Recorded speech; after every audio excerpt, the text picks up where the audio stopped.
ओम श्री गणेशाय नम नमस्कार बंधुगण आपण मानकु आम यूट्यूब चैनल को स्वागत। बंधुगण आजिर ए भिडियो रे आमे आपण मानकु कहबा पई जाउछु आगामी 3 दिनर स्थिति आपणकर किपरि रहिबो, केउ प्रकार ए आगामी 3 दिन को आपण प्लानिंग करिवे, ता सहित जदि आमे आपण मानकु कहबु केउ सब क्षेत्र रे आपणकु फायदा हेबो, केउ सब जिनिस रे आपणकु विशेष रूप रे सावधानता अवलंबन करबाकू पड़िबो, आपणकर लव लाइफ किपरि रहिबो, क्यारियर किपरि रहिबो, बिजनेस आउ व्यापार किपरि रहिबो एवं ता सहित स्वास्थ्यर मध्य महत्वपूर्ण इनफॉरमेशन आमे आपण मानकु देबु। आउ ए वीडियो शेष रे आमे आपण मानकु किछि उपाय विषय मध्य कहिबु, जहा द्वारा आपण ए दिन को आहुरी अधिक शुभ और मंगलदायक सब्यस्त करि परिबे। तेणु आगो को वीडियो आरंभ करबा पूर्व आमर आपण मानकु रिक्वेस्ट कि जदि आपण आमर ए चैनल ले नुआ आछंती तो चैनल को सब्सक्राइब करंतु एवं सांगरे नोटिफिकेशन बेल को मध्य ऑन करंतु, जहा द्वारा समय समय रे सो अपलोड हेउतबा नुआ नुआ वीडियो रो नोटिफिकेशन आपनकु मिलिबो। आसंतु जानिबा किपरि रहइबो ए आगामी 3 दिन आपनक पई विशेष भाबरे। जदि आमे आपण मानकु विशेष रूप रे कहबु, सबुठारु प्रथमे कहबु कि कोन आपनक पई ए 3 दिन रे पॉजिटिव रहबा पई जाउछि। जदि कहबा तो फ्रेंड्स, ए दिन रे प्रकृति आपनकु भरपूर साथ प्रदान करिबो। कौनसी लाभदायक एवं महत्वपूर्ण समाचार मिलिबा कारणरू आपण निजे निजकु आत्मबल एवं भावनात्मक रूप से बहुत अधिक सशक्त अनुभव करिवे। अटकी थिबा कार्य को पूरा करिबा पई मध्य आपण पूरा परिश्रम करिवे। ए दिन आपणक पई बहुत ही लाभदायक दिन साब्यस्त हेबाकू जाउछि। ए दिन रे कोनोसी महत्वपूर्ण समाचार आपणको अवश्य मिलिबो। आर्थिक समस्या सुधुरिबो।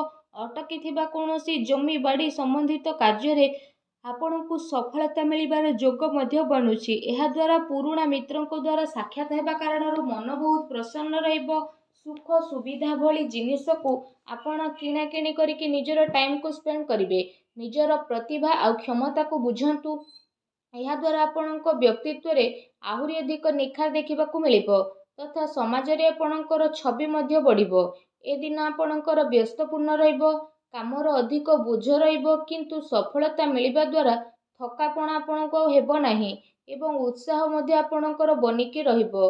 घरे बंधु को आगमन द्वारा मौज मजलिस रे टाइम को स्पेंड करिवे। निजर योजना को सफल बनेकी रखिबा पई ए दिन आपणको पई बहुत ही उत्तम रहिबो। काफी लंबा टाइम रु चली आसुथुबा कोनोसी प्रॉब्लम रु आपणको मुक्ति मध्य मिली जिवो, जहा पई आपण निजे निजकु चिंता मुक्त विशेष रूप रे अनुभव करिवे एवं आर्थिक मामला रे ठोस एवं महत्वपूर्ण निर्णय आपणक पई लाभदायक सिद्ध हेबो। समस्तंकर चाल आपणक सपक्षरे रहइबो एवं एहार आपण भरपूर उपयोग मध्य करिवे। आपणक भितरे कार्य प्रणाली कारणरू आपण समस्तंक प्रशंसार मध्य पात्र होई जिवो, किंतु कौनसी भी कार्य बा योजना पूर्वरु रूपरेखा अवश्य बनंतु। एहा आपणक पई बहुत ही भल रहिबो। अनेक प्रकारर सफलता ए दिन रे आपणकु अवश्य ही प्राप्त हेबाकू जाउछि। ता सहित आसंतु जानिबा आपणक पई कोन ए दिन रे नेगेटिव रहिबो। निजर क्रोध एवं तरतर भली जेपरि स्वभाव रे आपण नियंत्रण रखंतु। कौनसी संबंधित बा पड़ोसी सहित वाद विवाद भली स्थिति आपणकर उत्पन्न हेबो। उचित हेबो कि निजर कार्य उपरे आपण ध्यान दियंतु। अन्यर अजथा कथा को नजर अंदाज करंतु। मन रे किछि भूल बुझामणा बा आशंका हेबार विशेष रूप रे संभावना रहिछि। निजर स्वभाव रे नियंत्रण रखंतु, कारण केबे केबे आपणकर क्रोधपूर्ण बाणी अन्य को आहत मध्य करि पारे। एहा सह संबंध रे मध्य आपणकर कटुता आसे। आय संसाधन रे आपणकर कमी आसीबो, किंतु खर्च मध्य आपणकर बढ़िबो। सेथिपाई निज बजेट अनुसार खर्च करंतु। किछि अस्वस्थता मध्य आपण अनुभव करिवे, किंतु आपणकर कॉन्फिडेंस आपणकु एक्टिव बनेकी रखिबो। एहा सहित जदि कहिबा अन्य कारणरू कौनसी प्रकारर धन हानि मध्य आपणकर होई पारे। भाई भौणी सहित निजर संबंध को खराब ना हेबाकू दियंतु नाही। एहा द्वारा अकारण रे ही आपणकर चिंता उत्पन्न हेबो। कौनसी प्रतिद्वंदी जलन भावना कारणरू आपणक पई किछि नकारात्मक वातावरण मध्य अनुभव हेबो एवं किछि कथा को नै लड़ाई झगड़ा मध्य आपणकर होई पारे, किंतु टिके सावधानता आपणको प्रॉब्लम रु मुक्त मध्य प्रदान करिवो। घर बड़ वृद्धंकर अवहेला आदु करंतु नाही। केबे केबे भूल बुझामणा एवं अलस्वामी कारणरू ଆପଣଙ୍କର ବନୁଥିବା କାର୍ଯ୍ୟରେ ରୋକାବଟ ମଧ୍ୟ ଆସିପାରେ। ଏହା ସହିତ ନିଜ ବିଚାରରେ ମଧ୍ୟ ସୁଧାରତା ଆଣନ୍ତୁ। ଏହା ଆପଣଙ୍କ ପାଇଁ ବହୁତ ହି ଭଲ ରହିବ। ଆସନ୍ତୁ ଜାଣିବା ଏ ଦିନରେ ଆପଣଙ୍କର ଲଭ୍ ଲାଇଫ୍ କିପରି ରହିବ। ବୈବାହିକ ଜୀବନରେ ସାମଞ୍ଜସ୍ୟ ଆପଣଙ୍କର ରହିବ। ମନୋରଞ୍ଜନ ସମ୍ବନ୍ଧିତ କାର୍ଯ୍ୟରେ ଆପଣ ଆପଣଙ୍କ ଟାଇମ୍ ସ୍ପେଣ୍ଡ କରିବାରୁ ପରିବାରରେ ହାସ ପରିହାସ ଏବଂ ଖୁସିର ମାହୋଲ ରହିବ। ପାରିବାରିକ ବାତାବରଣ ଆପଣଙ୍କର ସୁଖଦପୂର୍ଣ୍ଣ ରହିବ। ପ୍ରେମ ସମ୍ବନ୍ଧରେ ମଧ୍ୟ ପ୍ରଗାଢ଼ତା ଆସିବ। ରୋମାଣ୍ଟିକ ମାହୋଲ ରହିବ ଏବଂ ନିକଟ ସମ୍ବନ୍ଧରେ ଡିନରରେ ଯିବାର ପ୍ରୋଗ୍ରାମ ମଧ୍ୟ ଆପଣଙ୍କର ବନୁଅଛି। କାଫି ସମୟ ପରେ ଘରୁ ବାହାରିବା ଏବଂ ଲୋକଙ୍କ ସହ ମିଶିବା ଆପଣଙ୍କୁ ଖୁସି ଏବଂ ଶାନ୍ତି ପ୍ରଦାନ କରିବ। ପାରିବାରିକ ବାତାବରଣ ଖୁସି ଭରା ରହିବ।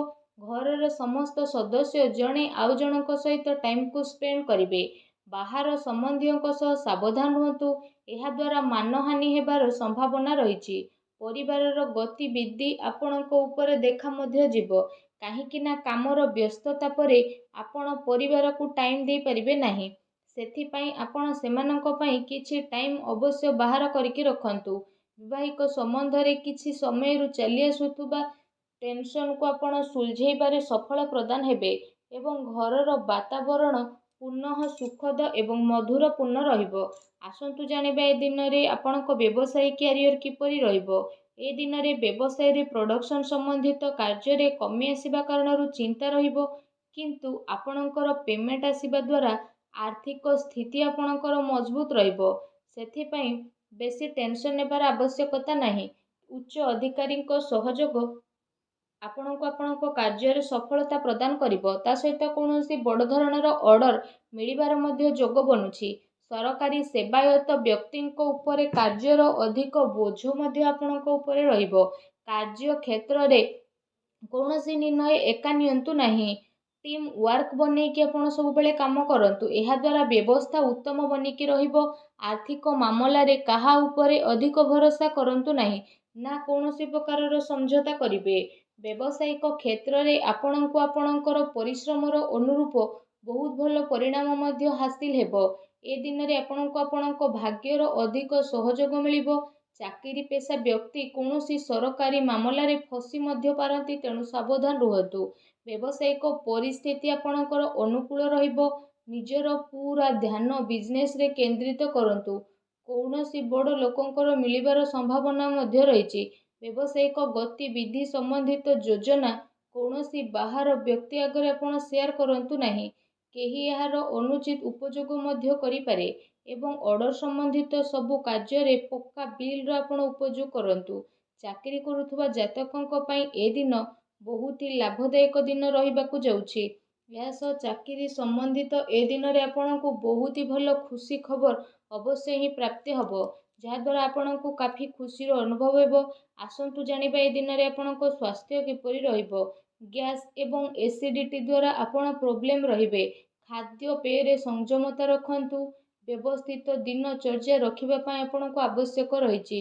ସ୍ୱାସ୍ଥ୍ୟ ମୌସୁମୀ ପରିବର୍ତ୍ତନ କାରଣରୁ ଥକାପଣ ଆପଣଙ୍କୁ ଅନୁଭବ ହେବ ଏବଂ କମଜୋରି ଅନୁଭବ ହେବ। ନିଜର ଇମ୍ୟୁନିଟି ସିଷ୍ଟମକୁ ଷ୍ଟ୍ରଙ୍ଗ କରନ୍ତୁ। ତା ସହିତ ନିଜ ସ୍ୱାସ୍ଥ୍ୟକୁ ଆହୁରି ଅଧିକ ଭଲ ରଖିବା ପାଇଁ ଆପଣ ପ୍ରତ୍ୟେକ ଦିନ ଯୋଗ କରନ୍ତୁ, ବ୍ୟାୟାମ କରନ୍ତୁ ଏବଂ ସୁସ୍ଥ ରୁହନ୍ତୁ।